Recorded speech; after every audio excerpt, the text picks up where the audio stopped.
안녕하십니까? 오늘 저희가 미리 예고 드렸던 서울의 봄 4법 발의 기자회견을 시작하겠습니다. 서울의 봄을 지키겠습니다. 우리는 오늘 국민적 요구를 반영하여 계엄을 빙자한 친위 쿠데타 방지 4법, 약칭 서울의 봄 4법을 발의하기 위해 이 자리에 섰습니다. 또한 계엄 준비 음모의 근원을 제거하기 위해 군기 문란의 실무 핵심인 여인형 방첩사령관의 해임을 요구합니다.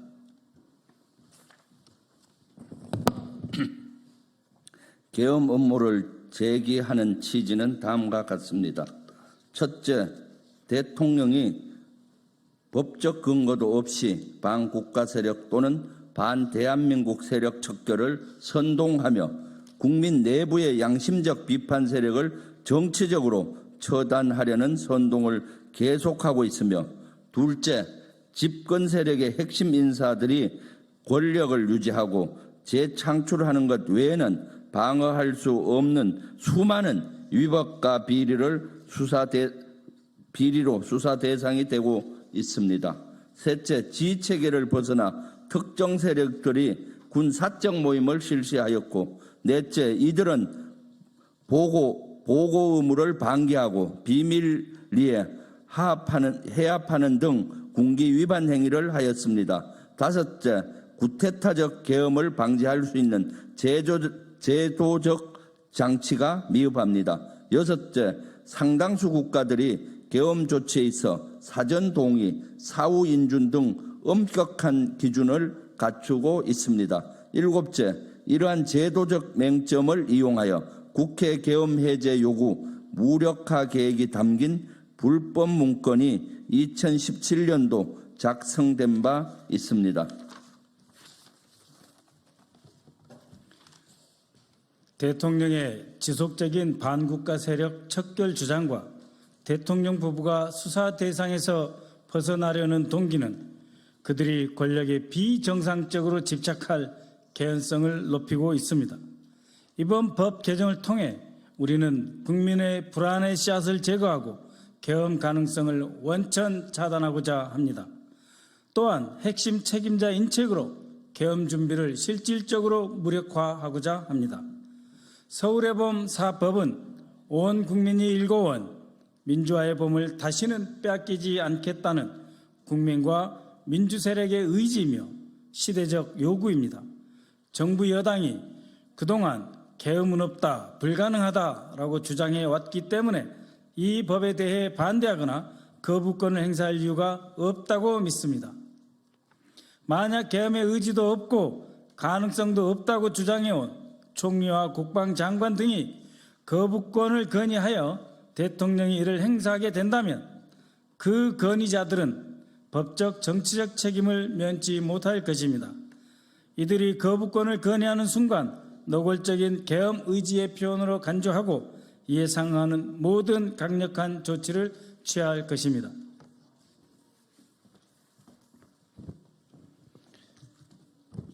국회 국방위 소속의 우리 내 의원은 윤석열 정권의 민주주의 말살 음모를 저지하기 위한 서울의 봄 프로젝트를 진행해 왔습니다.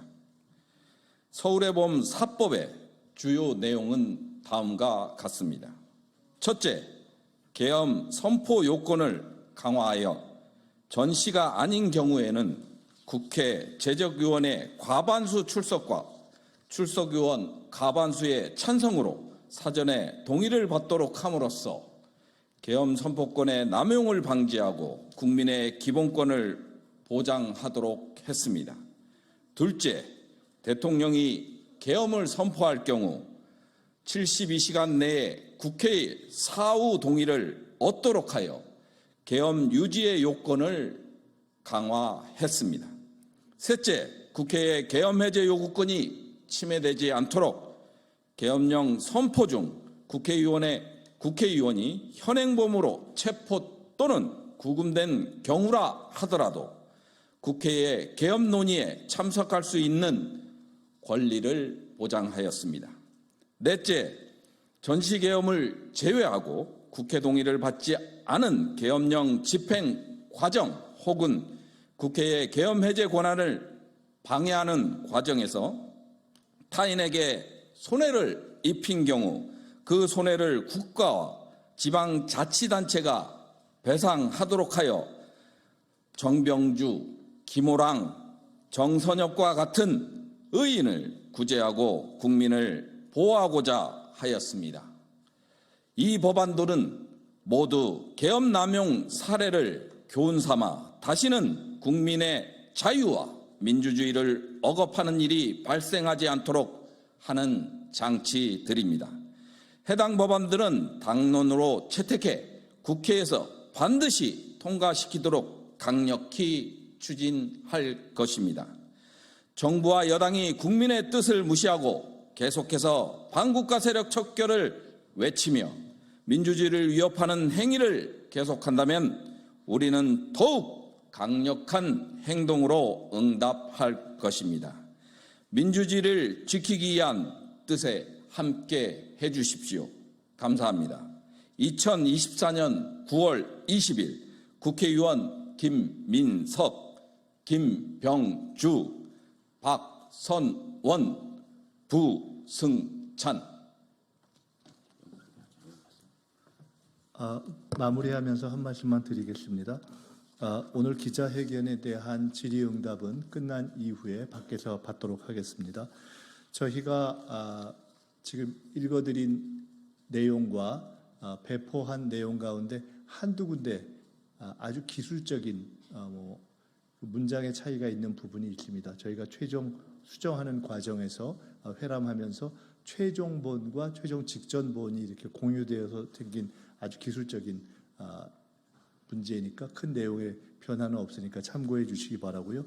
실제로 저희들이 그렇게 읽었지만 전체적으로 인용하시거나 참고하실 때는 저희들이 지금 전송한 최종 파일을 참고해 주시면 보다 명확할 것 같습니다. 이렇게 기자회견을 마치고요. 이 내용을 마치면서 마지막으로 이 관련 질의응답을 받기 전에 우리 박선원 의원님께서 한 말씀만 더 보태 주시겠습니다. 안녕하십니까. 부평을 국회의원 박선원입니다. 국가안보실의 반국가 세력 김태효를 즉각 파면하라.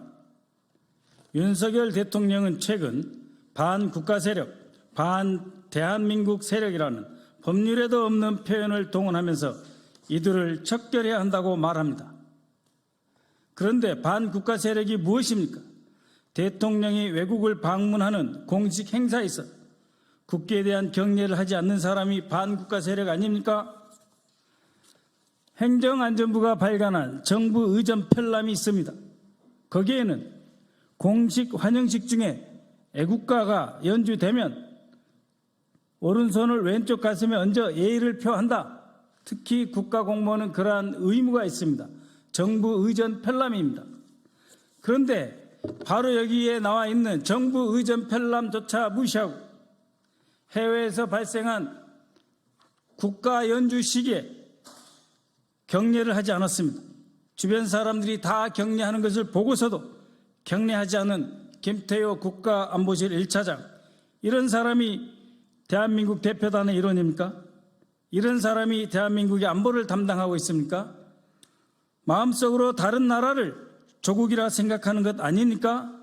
국기에 대한 경례를 하지 않는 사람, 이런 사람이 반국가 세력입니다. 이것을 척결해야 합니다. 그것을 척결하지 않은 채 민주당과 야당, 민주진보 세력을 탄압하기 위한 정치적 선동용어로 사용하는 반국가 세력, 반대한민국 세력, 윤석열 대통령은 사과하고 즉각 김태효를 파면해야 할 것입니다. 감사합니다.